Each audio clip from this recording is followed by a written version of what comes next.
Welcome back. We're live. Today, I want to give you something to think about in the abstract from the 1,000-foot view when it comes to how you promote, how you attract people to your services, your offers, and whatever it is that you do. And I say this, your aspiration, your goal, your desired outcome should always be to blend transparency, entertainment, and persuasion in all of your marketing efforts. Transparency, entertainment, and persuasion. In other words, I want you to know that it's possible to be an effective marketer of your services without having to do any of the things that may have turned you off to other marketing in the past. Outlandish promises, those are going the way of the dinosaur, my friend. Hype, same thing.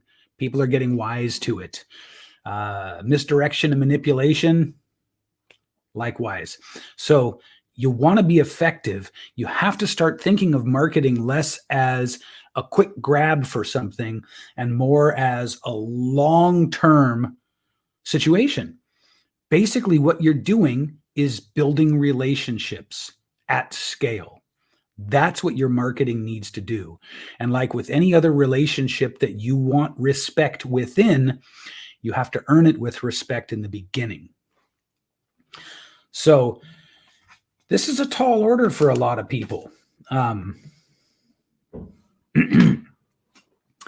reason why is there's very little sort of resource. There are very few resources for where you can go to learn how to do these things in a way that doesn't shortcut, circumvent, or compromise your own personal values, your own personal ethics, right? Or sort of the commonly agreed upon ethics.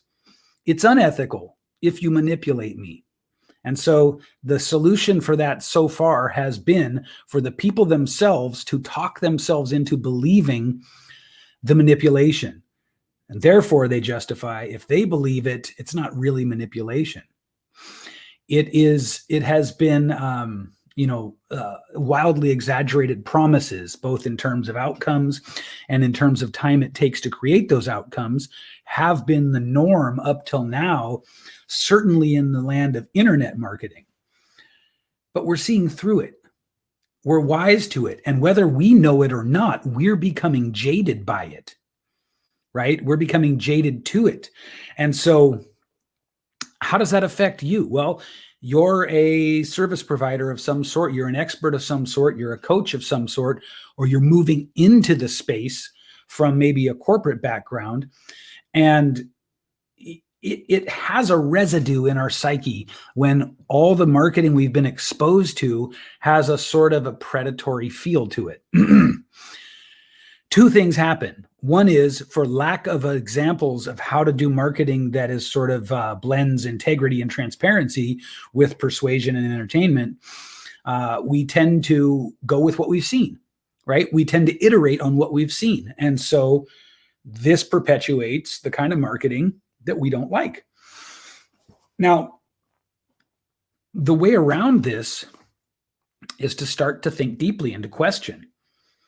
You have to think deeply and question, would this work on you? How would you feel if you were being shown this marketing? And then there's an even deeper level to it where you have to really ask, what are my values? Like, what do I stand for? Because here's the thing. If you're putting out promotional material and marketing material that has inflated promises or slightly warped implications in it and things like that, people are going to come into it and on some level have that expectation of you. And that is not what you want for long term. You want to build long-term relationships. You have to be prepared to have what are called touch points, which is just where you get in front of people. You should be prepared to have many, many touch points before the average person that is going to buy from you buys from you. And in those touch points, each of them, you have the opportunity to demonstrate your integrity, to demonstrate your personality, to demonstrate your expertise, and let people take it upon themselves to form an opinion of you. And If you show up consistent with who you really are, so that you're not the kind of person who, uh, if someone meets you, they're totally shocked because you seemed so different. So if you show up online as who you really are, as an accurate representation of yourself, this is how you build long-term relationships. I was just on a podcast literally right before this with a marketing guy. We were having a great conversation about this. Um, all the big marketers, right? The ones whose names you know because they spend so much to get in front of you, they know that they've got to constantly be sort of building awareness, because it'll take people 6 months to buy, out to 18 months to buy in some cases. There'll be a small percentage that buy right away, but most of the people that make up your client base will be getting to know you for a long time quietly before they ever buy from you.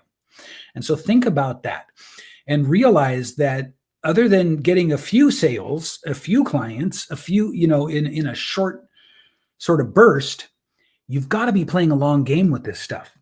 And in the long game, if you don't show up with some integrity, if you don't show up with some transparency, if you're not congruent on social media with who you really are, it's going to cost you big time. It's going to really, really, really come back and bite you. So we're talking in terms of returns, bad reviews, clients who don't quite do the work because there's something there. There's some cognitive dissonance. So your goal needs to be blending your transparency with persuasion. There's nothing wrong with persuasion, and ideally entertainment. And go ahead and set the course for this is a long process. This is an ongoing process. And when you do that, wonderful things happen. First of all, over time, you shift from being sort of like you have to go out and find every client to being the place people come when they need your services, which is a game changer in and of itself. Second of all, you feel better about what you're doing. Third of all, you get client results that are better. And this is how you build a thriving, long-term, sustainable coaching practice. Because it doesn't really matter how good you are at what you do, right? If you don't have all the clients you want yet, it's because you need to become a marketer. And I shudder to say that. I don't like that. But, I think of myself as the reluctant marketer. But the fact of the matter is that's how you get your message to the world. That's the skill set that allows you to bring in the people that you then get to help. So just remember, transparency, persuasion, and entertainment. Be aligned with your values and ethics. Be the same person online you are in real life. Demonstrate your expertise. Give value. And watch as over time you build an ecosystem where you're nurturing relationships. This is the name of the game. Unless you want to be a flash in the pan, bad reputation, if you want to be that kind of person. But if you don't, these are the things you need to be thinking of. This has been your marketing moment of Zen, my friends.